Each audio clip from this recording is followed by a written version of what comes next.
Cambridge English Readers, Level 2, A Picture to Remember, by Sarah Scott Malden. Published by Cambridge University Press. This recording is copyright.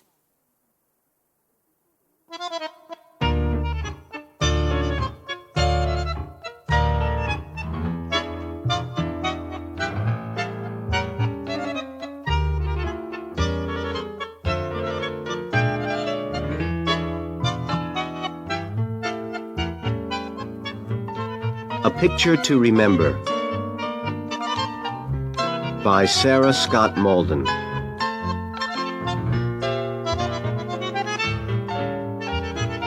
Chapter 1.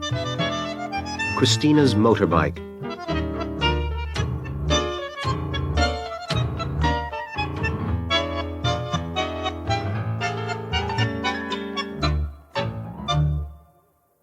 At 11 o'clock one morning, the director of the Museo Nacional de Bellas Artes in Buenos Aires, Leonardo Martinez, asked Cristina Rinaldi to come into his office. "I want to talk to you about an important job I'd like you to do, Cristina. I think you'll be interested in it." "Of course. What is it?" "A museum in Paris wants to send some Impressionist paintings to Buenos Aires. I spoke to the Paris Museum director, Philippe Maudet, this morning, and he's interested in using our museum to show the paintings. It's an important job. Would you like to do it?" "Of course I would. Great. You know I'd love to see Impressionist paintings here in the museum," answered Cristina. "Good. I want you to begin work as soon as you can," the director said. "There is a lot you'll need to do." Cristina felt good all day. She loved Impressionist paintings. This new exhibition was wonderful. She couldn't wait to begin. After work, Cristina got onto her motorbike outside the museum. She was feeling good. She had an important new job. The sun was warm on her back, and it was the start of spring weather in the city of Buenos Aires. Maybe tomorrow she could leave her jacket at home. This year, September was warm, and people were already talking about a hot summer. Cristina started her motorbike and felt the warm air on her face as she rode along Avenida del Libertador. She never wore a helmet because she liked the feeling of the wind in her long hair. But her father didn't know that. She remembered his words when he gave her the new motorbike. "Always wear your helmet, Cristina, every time you ride." She hoped her father would never see her without it. Every day at this time, Cristina rode down Avenida del Libertador to the gym at the Recoleta Health Club. Her day's work at the museum was finished, and she was free. She usually forgot about her work as she rode down the Avenida, but today was a little different. She couldn't stop thinking about her new job. Cristina began to slow down for the traffic lights. The traffic in the city center was terrible. She didn't work far from the gym, but the road had so many traffic lights. She stopped and looked into the car next to her. She saw two men in the car. She couldn't believe her eyes. One of the men had a gun. Then he looked out of the window at Cristina. She looked into his eyes, into his dark brown eyes, and for a moment the man looked back. Then he turned his head, and she saw a tattoo of a flower, a red poppy, on his neck. Then she heard the sound of police cars. The man in the car lifted up his gun. Cristina felt afraid. She wanted to go quickly. She tried to start her bike, but she couldn't. Everybody else was moving, but she couldn't. Suddenly, a taxi hit the back of her bike. She fell from the bike onto the front of the taxi, and then down onto the road. Her head hit the road hard. She saw nothing. She felt nothing. She didn't even hear the sound of the ambulance, which took her to hospital. 2 hours later, Christina was lying in bed in hospital, and her parents were waiting outside her room with a policeman. "Where's her helmet?" asked Mr. Rinaldi, Christina's father. "I know she had a helmet. She always wore a helmet." "She didn't come in here with a helmet," the policeman told him. "I can't believe it. She always wore her helmet," Mr. Rinaldi said. "Maybe the helmet fell on the road. Maybe the police left it there," Mrs. Rinaldi said quietly to her husband. "It's okay. I'm sure she's going to be all right." They waited 10 more minutes before the doctor came to see them. "She's lucky," the doctor said. "She's going to be okay. You can see her now, but she doesn't remember anything about the accident." The doctor took them into the room where Christina lay in bed. Christina's mother and father began to cry. "Are you sure she's okay?" they asked. "Can't we take her home now?" "No, it's better if she stays here for a few days," said the doctor. Her mother stood by her bed. "Come back and live with us, Christina," she said. "It's not safe for you in the city. It's not only the traffic. We hear so many terrible things. Please, Christina, your room is there for you. Come back, and we'll look after you at home. You can change your job if it's too far to go." Christina felt angry. She had her own flat in the city center, and her own life. She liked to look after herself. But her parents weren't happy about her staying in the flat on her own after the accident. Christina couldn't believe her bad luck. She lay in bed listening to her parents. Her father tried some other ideas. "How about a flat with your brother, Christina? He'd like it, and he could look after you. Or maybe your mother could stay with you for some time. Just until you are better." But 2 days later, she went back to her own flat alone. She phoned the museum. "I'm okay. I'll be back at work in a week," she told the director. Her mother visited her every day, and Christina talked to her father every night on the phone. They agreed to let her keep her flat, but there was something they disagreed with her about. They did not want her to keep the motorbike.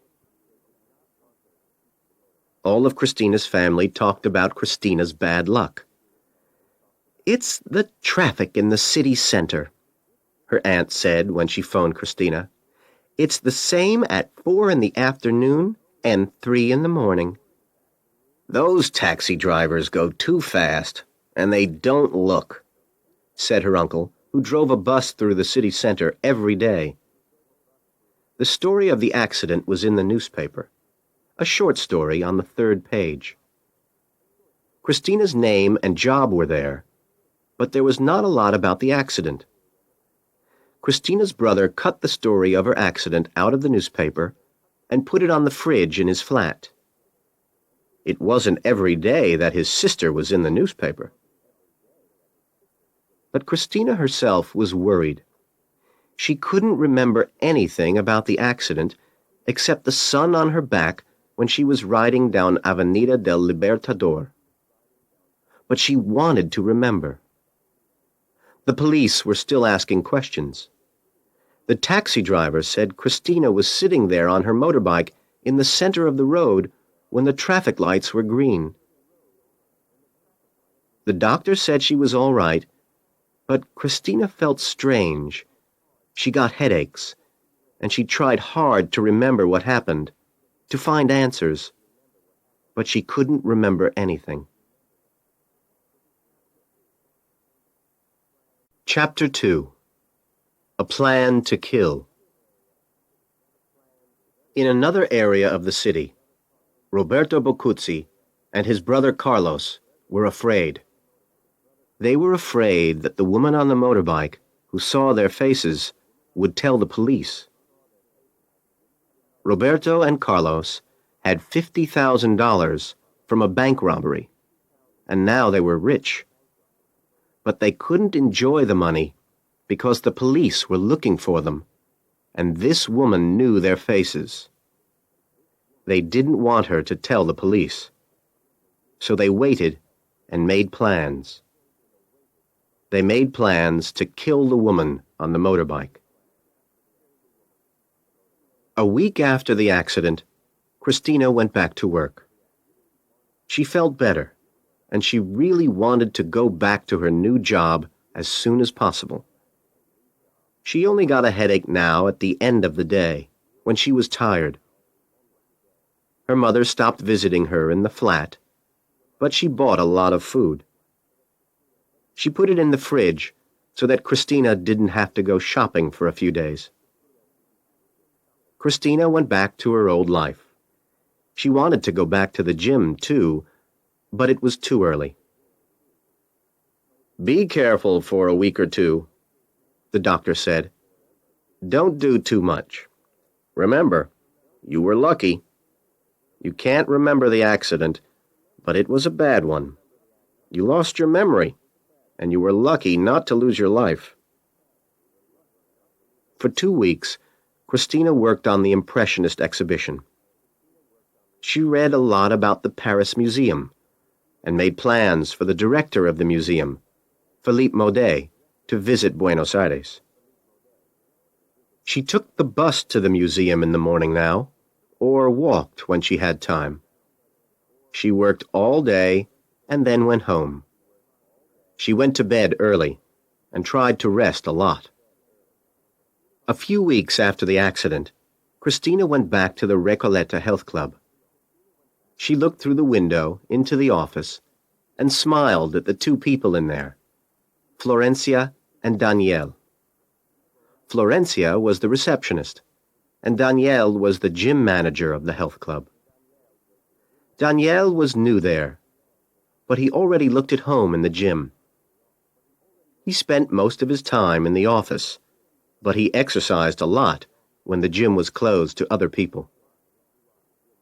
He had blonde hair and blue eyes. Visitors to Argentina often talked about how many blonde, blue-eyed Argentines there were. Christina changed into her sports clothes and went into the gym. She only did a few exercises, and then she went to have a shower. Danielle met her near the door. "You're back," he said. "Were you on holiday?" Christina didn't know what to say. She didn't think anybody knew she had been away. "I had a motorbike accident," she answered at last. "I was in hospital for a short time." Danielle looked at her. "Are you okay now?" he asked. "I'm much better, but I only did a few exercises in the gym today. I still have to go slowly," answered Christina. Danielle smiled, and Christina felt better. "Be careful then," he said, and then he walked back to his office. Christina took a shower and thought about Danielle. She didn't know many people in the city center. Most of her friends lived near her parents' house, and she hoped Danielle would become a friend. Christina was tired that evening, but for the first time, she didn't have a headache. She could finally forget about the accident and start living again. On the other side of the city, Roberto Boccuzzi also felt better.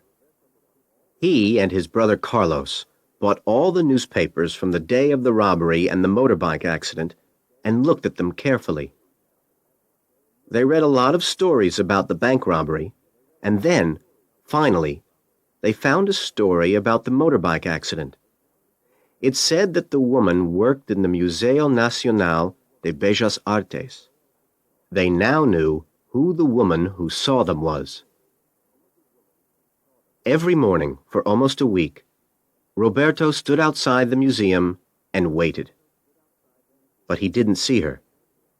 Then, a week after the accident, he saw a woman walking towards the museum. When she got nearer, he saw that it was the woman he was waiting for. He remembered her long hair. He remembered her face. Roberto didn't want her to see him, but there were a lot of people in the street, so it was not difficult to hide.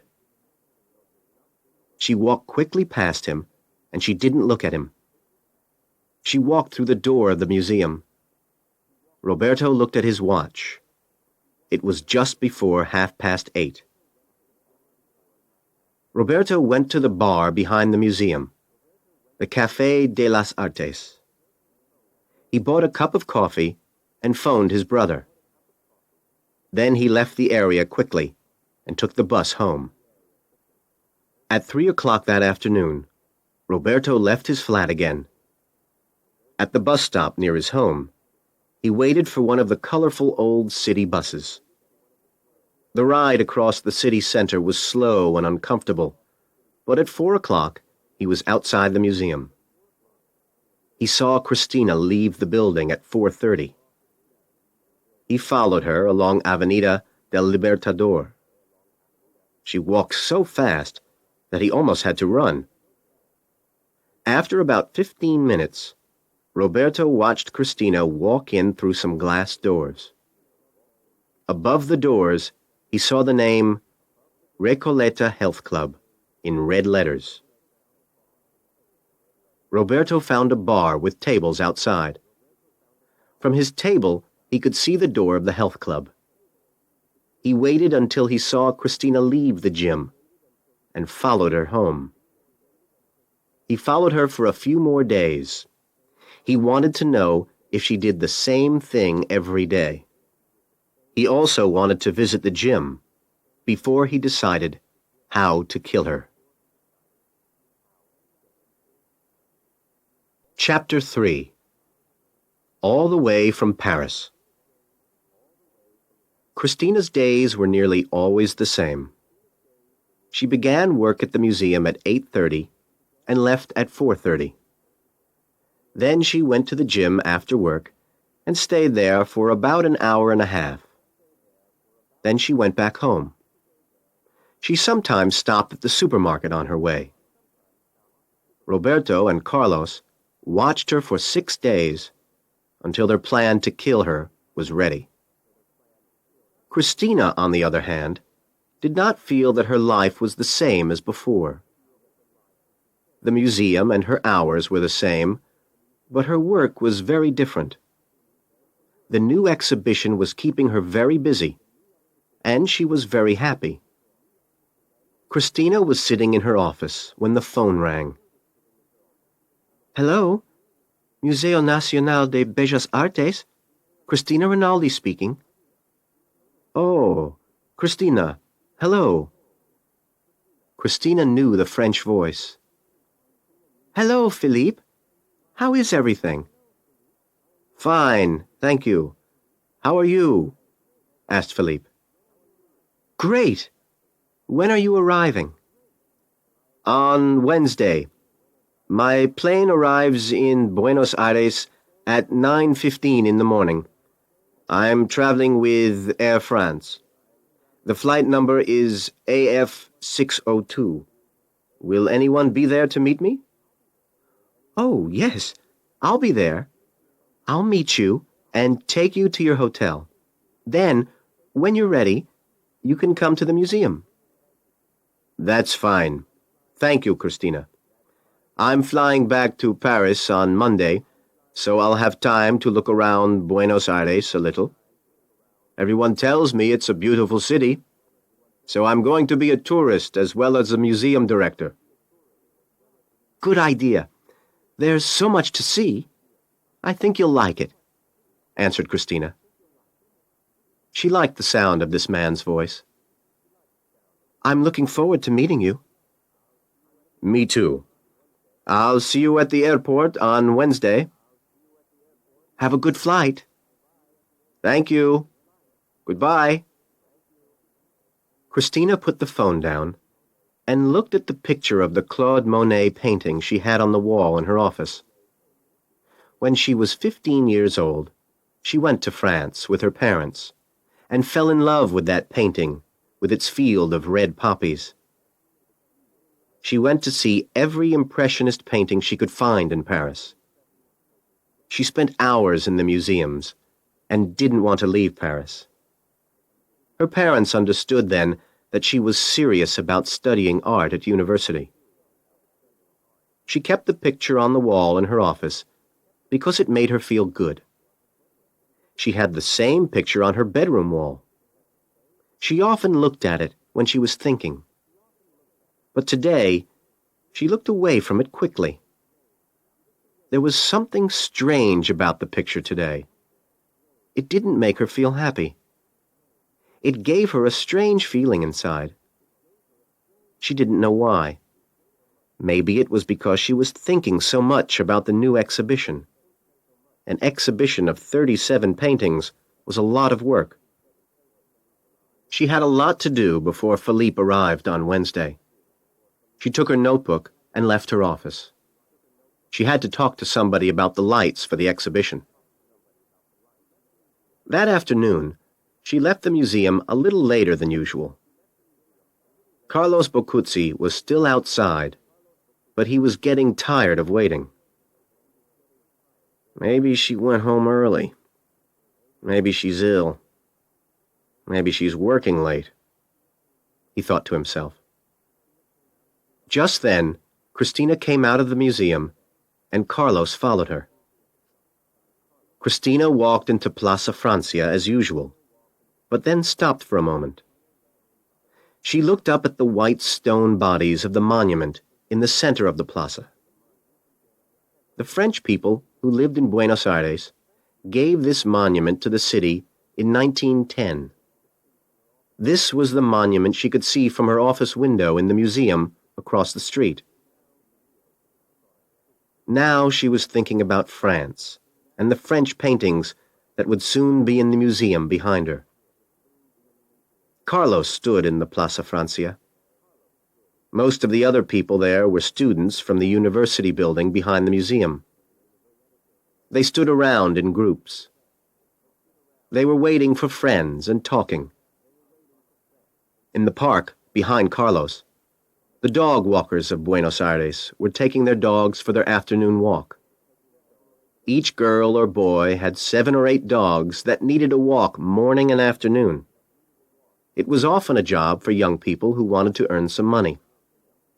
They stopped at the flats in their area to get the dogs and then took them out to the city parks.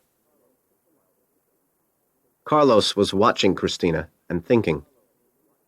He was beginning to feel that he knew this girl, and it was more difficult than before to think of killing her. But he knew that Roberto had a good plan. I mustn't be afraid, Carlos thought to himself. Roberto is careful. He has thought of everything. Roberto has been to the gym 3 times, each time with different color hair and different clothes. Now Roberto knew about day tickets to the gym and knew which machines and weights Christina used. This evening, Carlos didn't need to stay outside the gym and wait for Christina. This evening, Carlos could go home. It was the last time he had to follow Christina. Roberto was going to kill her the next day. I must not be afraid. Only a few hours more, he said to himself over and over again. Carlos was afraid, but he felt sure that his brother would kill Christina. Roberto was strong. That woman has to die, Roberto told him every night. Chapter 4. An Accident in the Gym. The next evening, after work, Christina was doing exercises in the gym. 28, 29, 30. Her stomach began to hurt, but she didn't stop. She was working hard. She wanted to feel as good as she did before the accident. She decided to stay longer that evening and do a few more exercises. She was finding it hard to stay in the flat in the evenings this week. She couldn't sit quietly and watch television or listen to music. In less than 24 hours, she had to be at Ezeiza Airport, and she had to be ready for every question Philippe Maudet could ask. She looked around the gym. It was crowded, and most of the machines were busy. There were more new health clubs in the city of Buenos Aires than new restaurants. Spring was especially busy as people were beginning to think of the summer and going to the beach. Christina went into the weights room. It wasn't crowded in there. You could always find a quiet place around 5 o'clock. Christina chose her weight and lay on her back. She didn't look behind her, but she knew that there was somebody else there. She closed her eyes and thought about her favorite painting, the one in her office. This usually helped her to lift the weight. She thought about that field of red flowers. But once again, the picture in her head of the painting gave her a strange feeling. The red flowers made her feel afraid. She decided to think about home. That was better. After a few minutes, she was ready to lift the heavy weight above her head. Daniel, the gym manager, sat in his office looking out of the door towards the busy gym. He was thinking about Christina. She was the kind of person he liked, and he felt they could be friends. Daniel had a girlfriend in his home city of Rosario, and he was finding life very quiet without her. He had a cousin in Buenos Aires, and sometimes they went out for a pizza together, and then went dancing on Friday or Saturday evenings.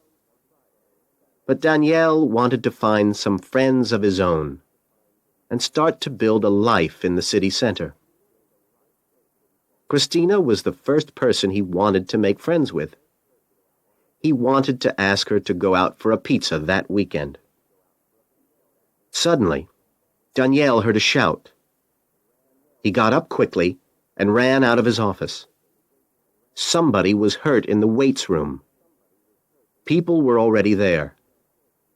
Daniel looked down and saw the long black hair of the girl on the floor.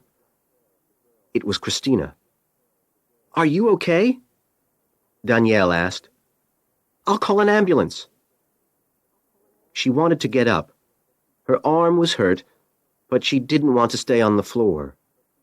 She got up slowly and moved away from the people. "I'm okay," she said to Daniel. "I don't need anything. It's just my arm." Daniel took her slowly to his office and gave her a chair. "Sit here and rest for a moment," he said.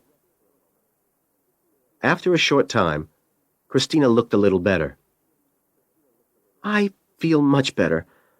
I don't need an ambulance." "Are you sure?" "I just want to go home," Christina said. "Okay, but could you tell me what happened?" Danielle said. "It's important that I know."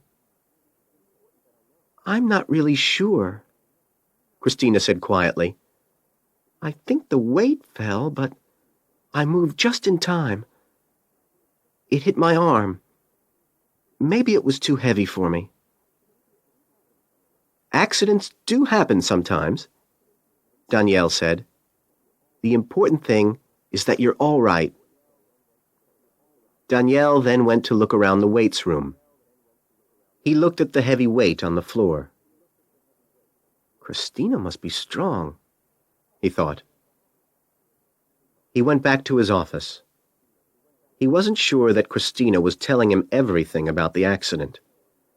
Her face was very white, and she looked afraid. "Are you sure the weight fell?" he asked. "No, it didn't," Christina said quietly. "Somebody pushed the weight. I saw it and moved just in time." Could it be true that somebody wanted to hurt her? Daniel thought. He wanted to find out who was in the gym that evening. Everybody who came to the gym showed their health club card to the receptionist, and the number went into the computer. He could look at the computer and see who came in that day. He could also see how many day tickets were bought that morning. But he couldn't know who bought the day tickets. First, he needed to help Christina home. "Can I give you a ride home in my car?" he asked. "No, thank you. I prefer to walk. The air will be good for me," Christina answered.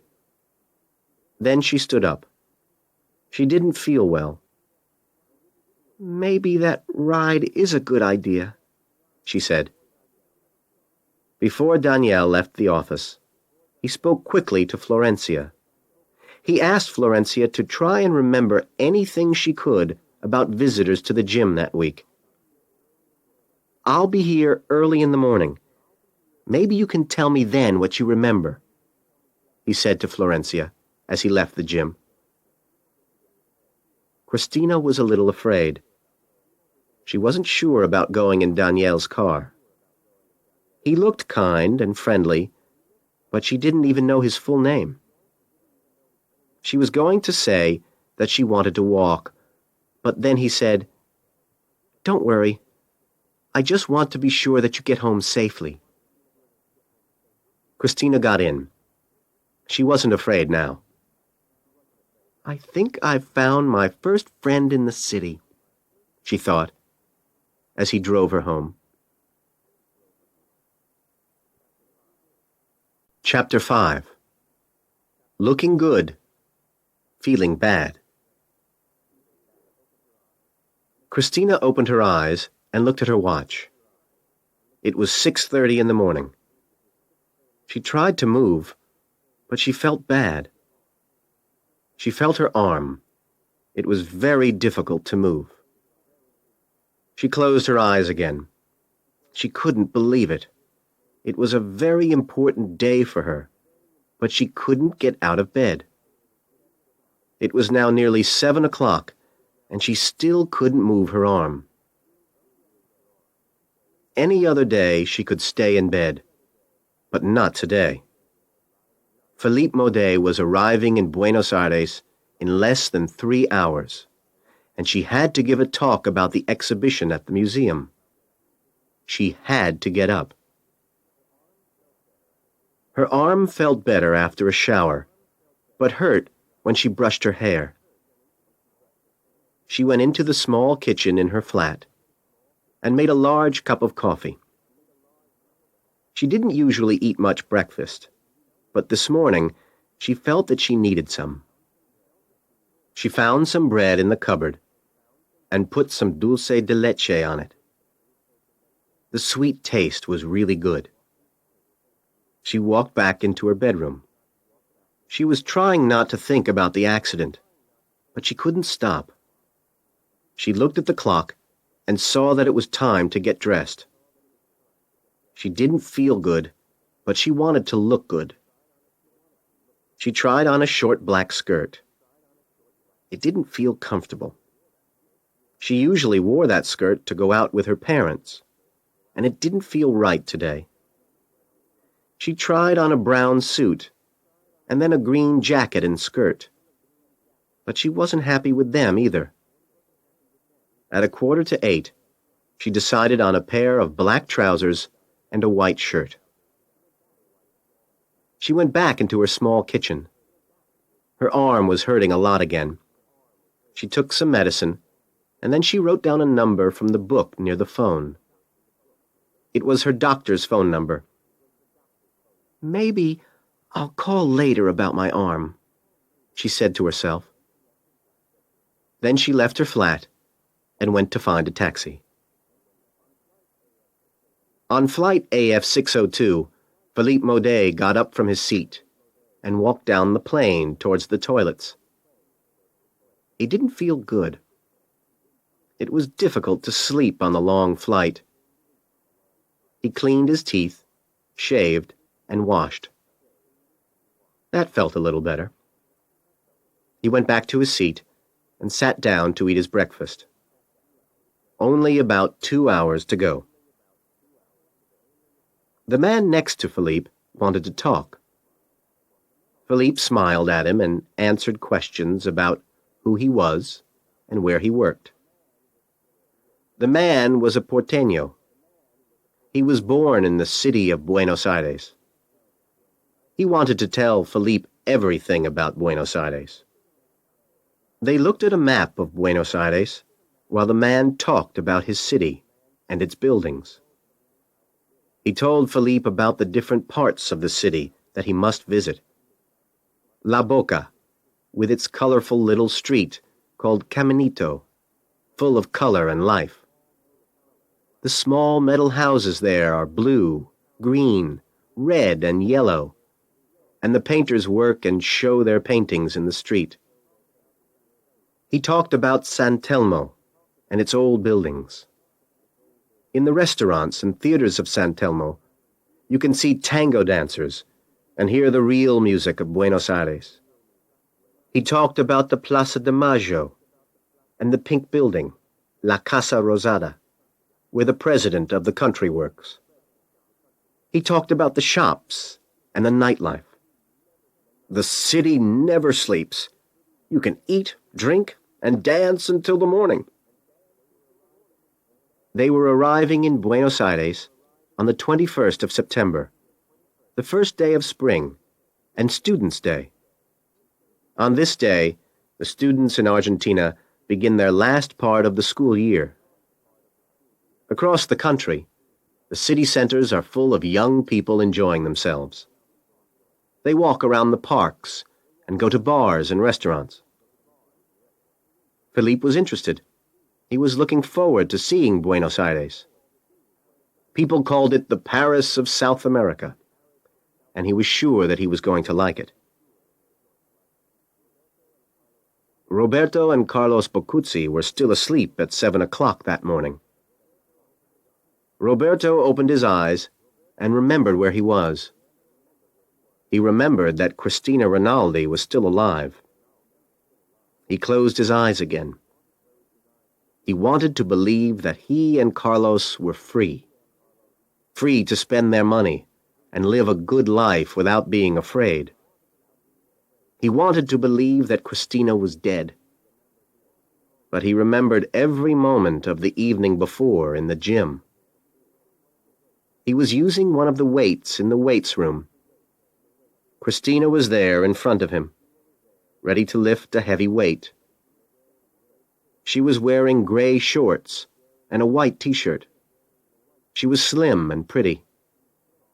He could see her long, dark hair around her head. Her eyes were closed. When she started to lift the weight, he moved nearer to her.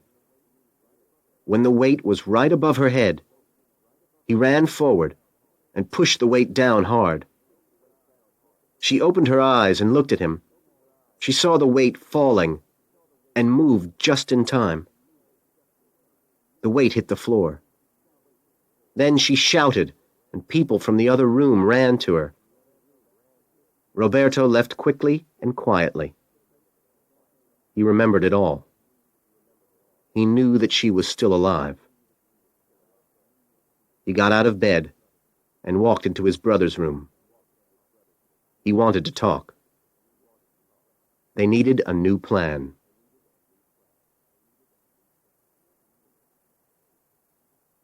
Chapter 6. Meeting someone special. Christina got into a taxi at 8 o'clock. It was only about 35 kilometers to the airport, but she knew there would be a lot of traffic. She sat in the back of the taxi, and she thought about Philippe Maudet. What did he look like? She knew his voice well, but she didn't know much else about him. In her bag, she had a large piece of paper with P. Maudet written on it. She thought she would need it if the airport was very crowded. She arrived at the airport early, but she saw that the plane was also early. Philippe could be there at any moment. She found a good place to stand, and she held the paper up in her hand. She watched and waited. After a few minutes, a man stopped in front of her and said, "Christina, thank you for coming. I'm very happy to meet you." The first thing she saw were two very dark brown eyes smiling at her. Christina smiled at the young Frenchman standing in front of her. She shook the man's hand. "How was your flight, Philippe? I'm sure you must be tired. We'll go to the hotel, and you can rest before we go to the museum," she said. No, that's not necessary," replied Philippe. "I'm fine, and I want to see the museum. Let's go straight there. I'd just like a cup of coffee, and then I'll be ready for work." There was a good coffee shop near the museum. They could get out of the taxi in Plaza Francia, thought Christina, drink some coffee, and then go into the museum. Christina liked Philippe. He seemed the kind of person she could enjoy spending time with. She had the feeling the day was going to be all right. The taxi driver was waiting outside the airport building. The driver smiled at Christina and put Philippe's small suitcase in the back of the taxi. Christina and Philippe got in. The sun was just getting warm as the taxi turned into the Avenida del Libertador. Christina could see Plaza Francia in front of them. She asked the taxi driver to stop. She then paid him while Philippe took his bag out of the taxi and found a table outside in the sun. He sat down and put on his sunglasses. He looked at all the young people around. He could see they were students and remembered that it was Students' Day. Christina turned around and looked at the good-looking man waiting for her at the table. She sat down, and the waiter came to take their order. At 10:15, they were sitting with coffee and churros. They talked for some time about their lives and their work, and their love of Impressionist paintings. Christina and Philippe spent the day in meetings with the museum director, Leonardo Martinez, and other people who worked at the museum. It didn't open to the public until 12:30, so they could have meetings and look around the museum easily. Just before she had to give her talk, Christina ran to the toilets and took some medicine. Her arm was beginning to hurt badly, but she soon forgot about it, and she talked about the exhibition. She felt that Philippe was happy, but she couldn't talk to him very much at lunch. They walked to a restaurant, Campos del Pilar, near the museum, with everybody from the meeting. They chose Argentine beef and watched while it cooked on the fire in the center of the restaurant. Christina was at the opposite end of the table to Philippe. She watched him talking and laughing with everybody. She could see that everybody liked him. She liked him too. After the afternoon meeting, Philippe and Christina were ready to leave the museum. Christina was really very tired, but she wanted to look after Philippe during his stay in Buenos Aires. "How about dinner?" she asked. Philippe smiled. "I'm really sorry, but I'll have dinner in the hotel tonight, if it's okay. I'm so tired. I think I'll try and get some sleep. Can we go out tomorrow evening? Of course, Christina said. I'll take you to the hotel now. We have a busy day tomorrow. Thanks, Philippe replied. Maybe after tomorrow's meeting, you can show me around your city a little. I'm looking forward to seeing it. Christina took Philippe to his hotel in a taxi. See you tomorrow. I hope you sleep well, she said. She watched him walk through the front doors of the Sheraton Hotel. She wanted to stay and talk to Philippe Maudet. She wanted to have dinner with him and find out more about him. She thought he was wonderful. When Christina got home, she couldn't stop thinking about Philippe. She smiled to herself. She listened to her phone messages. There were 2 from Danielle. He wanted to know how she was feeling, and he wanted to talk to her about the accident. Danielle is a nice man, she thought, and she felt happy. She tried to forget about her arm, but it was hurting badly again. She took some more medicine and sat on her bed. She looked up at the picture of red poppies in Monet's painting on the wall of her bedroom. The picture made her feel strange again. There was something wrong, but she didn't know what it was. She lay in bed for a long time before she fell asleep. There were 2 other people who couldn't sleep that night, Roberto and Carlos. They were talking. Roberto was angry with himself, but Carlos understood. I couldn't kill her myself, he said. It's easy to talk about killing. It's a different thing to do it. We must make a new plan. A plan that's not so difficult. A plan where we don't have to go too near her ourselves. But I almost did it, Roberto said. He couldn't understand why he hadn't pushed the weight down harder. He had stopped for 1 second. In that second, Christina had moved away from the falling weight. Chapter 7. A Bad Night in Town. At 7 o'clock the next morning, the phone rang in Christina's flat. It rang many times before Christina answered. She took a long time to wake up. Hello? Who is it? She asked at last. Christina, it's me, Danielle. Are you okay?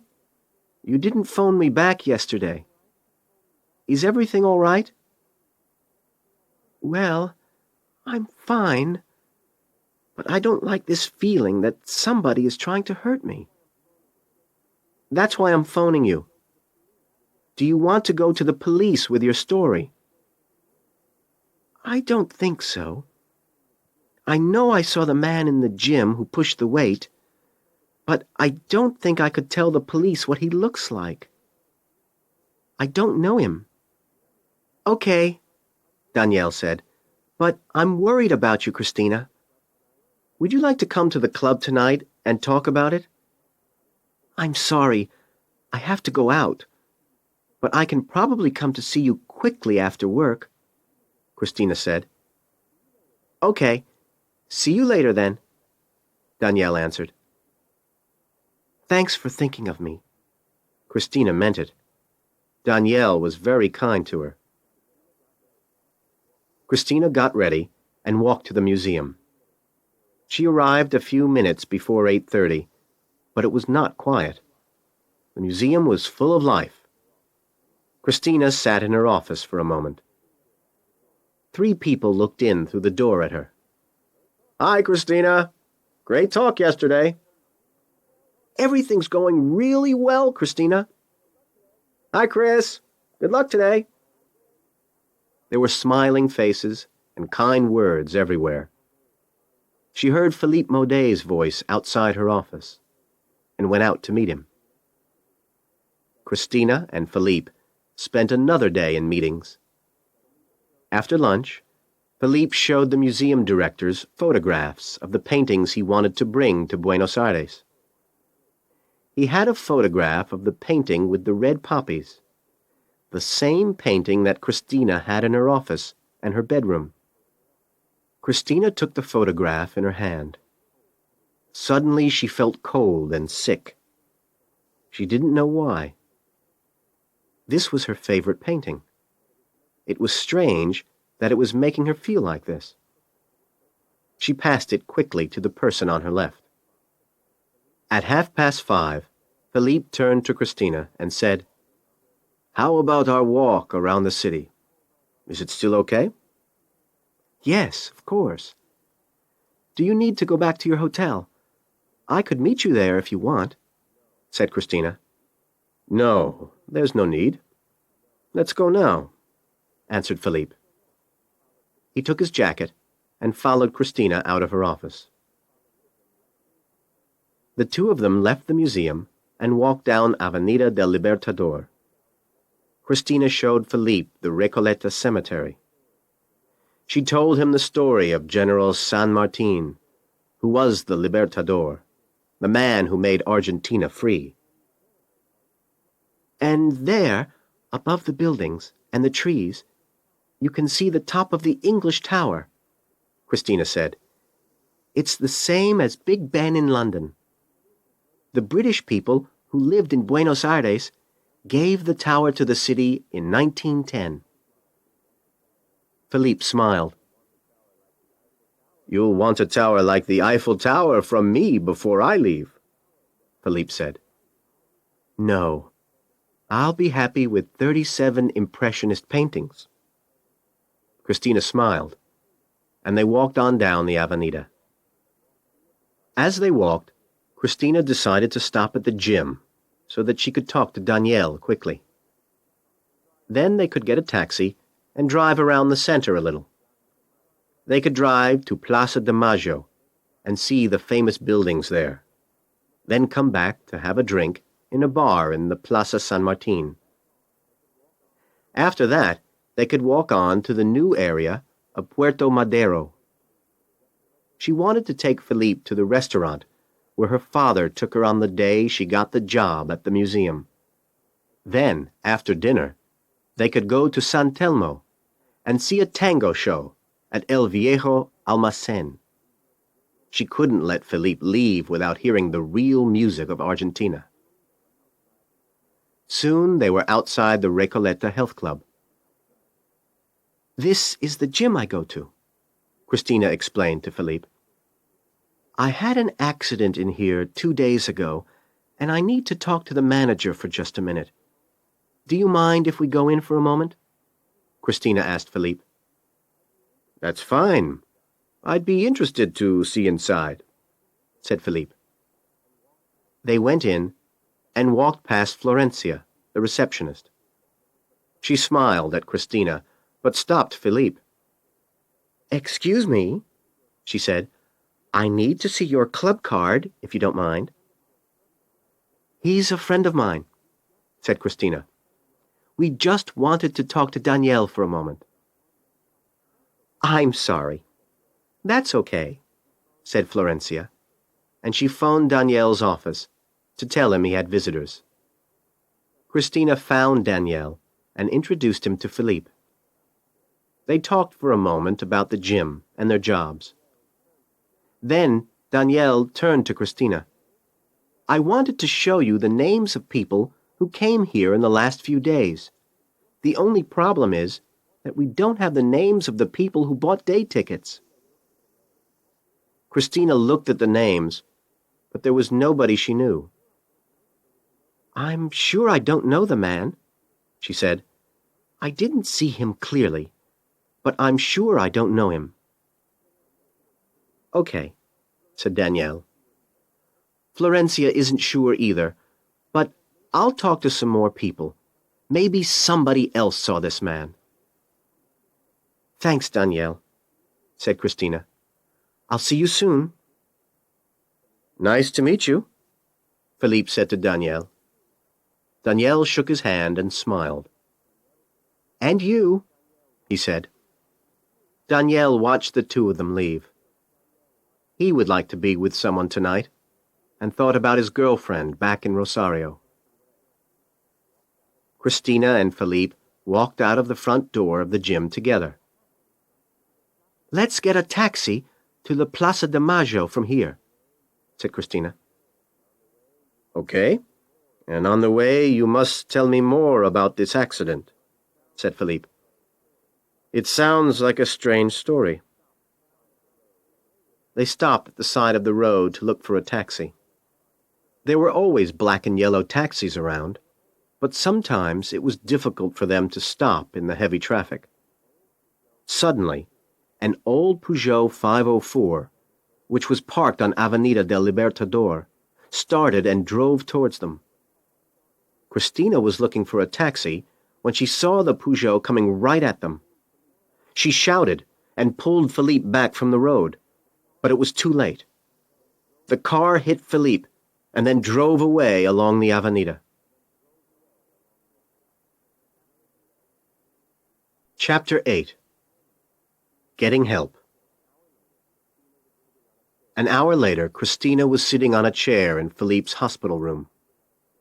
She was listening to the doctor, who was talking to Philippe. The doctor told Philippe that he was lucky.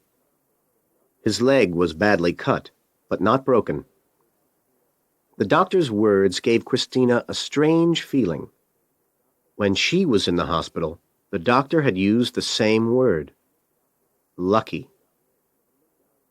She stood up and looked out of the window. The street below looked the same as on any other day. "Is it me?" she thought. "Is it bad luck, or is somebody really trying to hurt me?" The doctor left, and Christina said, "It wasn't a great evening in the city, I'm afraid. How are you feeling?" There was no color in Philippe's face. "I'm okay," he said quietly. He drank a little water from the glass by his bed. He looked at Christina and tried to smile. "I'm not sure why, but I don't think that was really an accident," he said. Christina agreed. "I've got a bad feeling too. We'll talk about it later. You must rest now. Is there anybody you want me to phone for you?" "Don't worry. I'll phone the museum in Paris in the morning," Philippe said. Christina wanted to kiss Philippe. His sad face looked so beautiful. She was falling in love, and she knew it. But first, she had to find out what was happening, why someone wanted to kill her, and to stop them.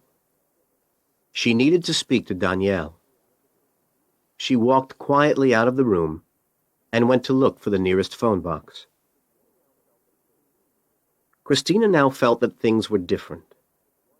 She could believe that she had had one accident in the gym, but now this? She tried to think. Why would somebody want to kill her? She wasn't rich. She had no problems at work. She didn't know many people in the city center. Why her? She put some money into the phone and called the gym. "Hi, Florencia. It's Christina. Can I speak to Danielle, please?" "Of course," Florencia said. "Hi, Christina. Danielle speaking." "Hello, Danielle. I'm sorry to phone you like this, but I need your help. Did you see the accident outside the gym? My friend was hurt. Somebody tried to kill us in a car. This time I'm sure. They drove straight at us. I'm at the hospital now. Philippe's hurt, but nothing's broken." Wait. What happened?" Danielle asked. He sounded worried. "I didn't see anything. I can't believe it. Are you sure somebody tried to kill you?" "I know it's true this time. I'm sorry, Danielle. I need help. I'm really afraid now, said Christina. Okay, Christina. Just tell me where you are, and I'll come and find you. Then we'll decide what to do next. Christina gave him the name of the hospital and thanked him. Her hands felt cold and dry. She wanted to cry, but she stopped herself. She went back to Philippe's room. Danielle put down the phone, but then he picked it up again. He phoned a friend of his cousin's, who was a policeman. Danielle knew him quite well, because he came to the gym twice a week. Danielle told the policeman the story about Christina. He then told him that he was now going to get Christina from the hospital and take her to the police station. The policeman thought for a moment and then asked him to change his plans. He told Danielle to take Christina home. He believed that the man who wanted to kill her could try to follow her. Danielle agreed. He left his office and drove to the hospital. In the hospital car park, Roberto and Carlos were sitting in a car talking. They knew that Christina was in the hospital. They had followed the ambulance there and seen her get out with the man who hurt his leg. This time we'll get her, Roberto said. Carlos was getting more and more afraid. He wanted to leave the city and drive towards the north of Argentina. They had a cousin who lived in Tucumán, 1,300 kilometers north of Buenos Aires. They could stay with him. But Roberto didn't want to leave until he knew Christina was dead. The police will find her, Carlos, and she'll talk. Or maybe she has already talked to them, and they are looking for us now. If we're in Buenos Aires, they'll find us. Too many people know us. Somebody will talk. Carlos knew his brother was right, but he was afraid. So what do we do now, Roberto? How can we kill her? We have to follow her and kill her with a gun. We'll wait for her here. Then, when she comes out, we'll follow her and we'll kill her. It doesn't have to look like an accident. We'll be quick. Nobody will see us. We'll just kill her. I don't think I can do that, said Carlos quietly. No. You drive the car. I'll do it. She has to leave this place at some time. We'll sit here until she does. The brothers didn't see Danielle's car as he drove into the car park, but they saw Christina. She came out of the front door of the hospital and ran towards Danielle. The two of them went back inside the hospital. Come on, let's go and see Philippe and tell him where we'll be, said Danielle. Where will we be? Asked Christina. With the police. You're a good friend, Danielle, Christina said as they walked to Philippe's room. Danielle was like a family friend. Christina couldn't believe it. In a very short time, 2 men had come into her life. One was now a very good friend, and the other? She must wait and see. Philippe looked a little better when they returned. He even smiled a little. Hi, Philippe, Danielle said. I'm so sorry about the accident. I'm just going to take Christina to talk to the police. I think she needs to tell them her story. Philippe agreed. I'll go back to the hotel as soon as I can. Don't come back here. It could be dangerous. I'll leave you a message when I'm back in my hotel room. Be careful, Philippe. I'll come to the hotel when I hear from you, Christina said. I'll be okay. You be careful, too. I'll need you to look after my paintings. said Philippe. Chapter 9. Remembering Everything. Christina got into Danielle's car. "We're going to the police, are we? Which police station?" she asked. "We're going to your flat," Danielle replied. "The police will be there. They are hoping that the person who tried to kill you will follow us. They want to get him. We'll go down Avenida del Libertador." Danielle drove the car out of the hospital car park, but he didn't see the blue Peugeot leave the car park behind them. Danielle turned into Avenida del Libertador. The blue Peugeot turned into the same road a few seconds later and moved to the left-hand side. Christina looked around her.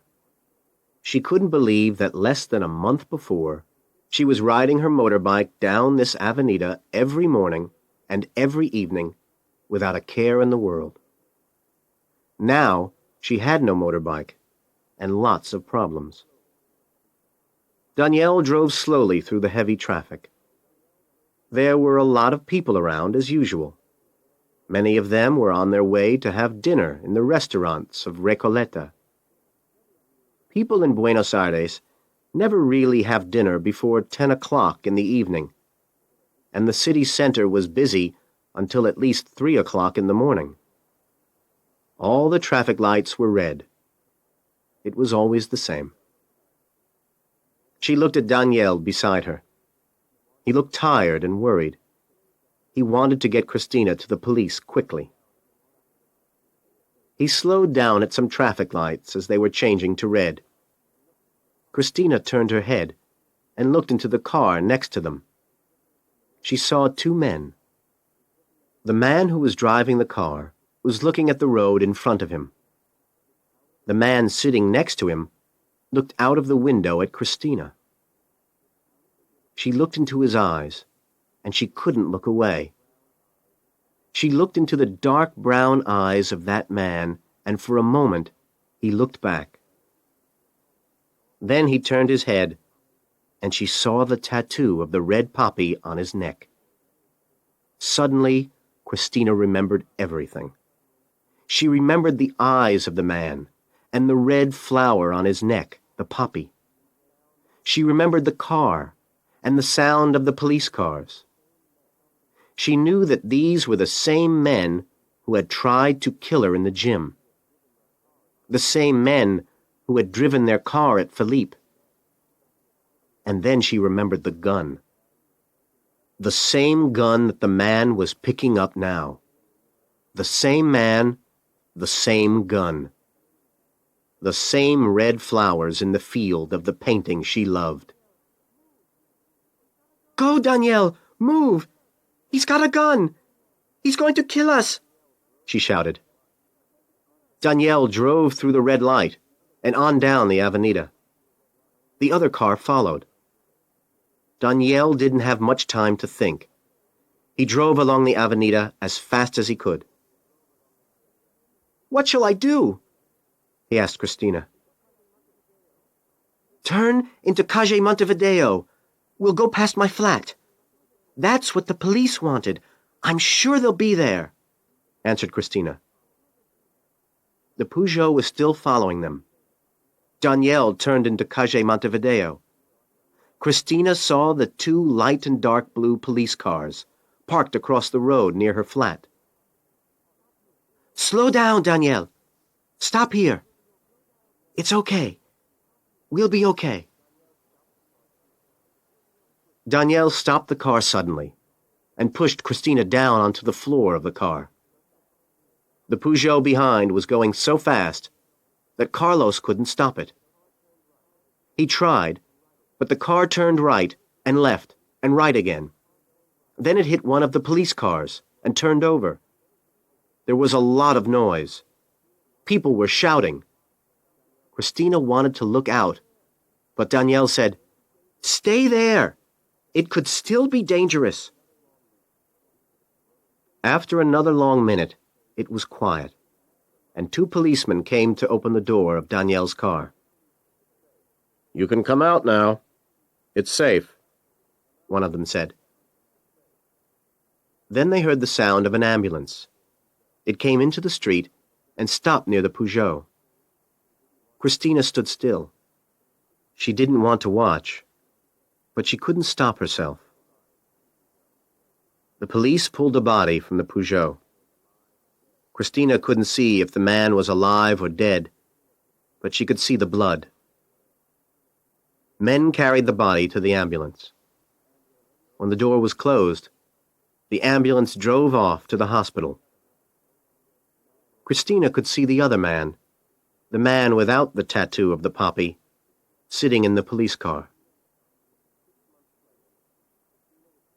6 months later, Christina was standing in the main room in the museum. It was the first night of the Impressionist exhibition. She was wearing a short black dress, and her dark hair fell around her shoulders. Music was playing. Christina looked around. Her parents were there, talking together and drinking champagne. Daniel was there with his girlfriend from Rosario. After a few minutes, the music stopped, and everybody was quiet. They all stopped talking. Leonardo Martinez, the museum director, started to talk. "Ladies and gentlemen, I am so pleased to welcome you to this important Impressionist exhibition. We have never before had this number of Impressionist paintings in Buenos Aires." Christina felt a hand on her arm. She knew that hand. It was Philippe. He had come back to Buenos Aires often while they were organizing the exhibition, and they had spent a lot of time together. Philippe spoke quietly in Christina's ear.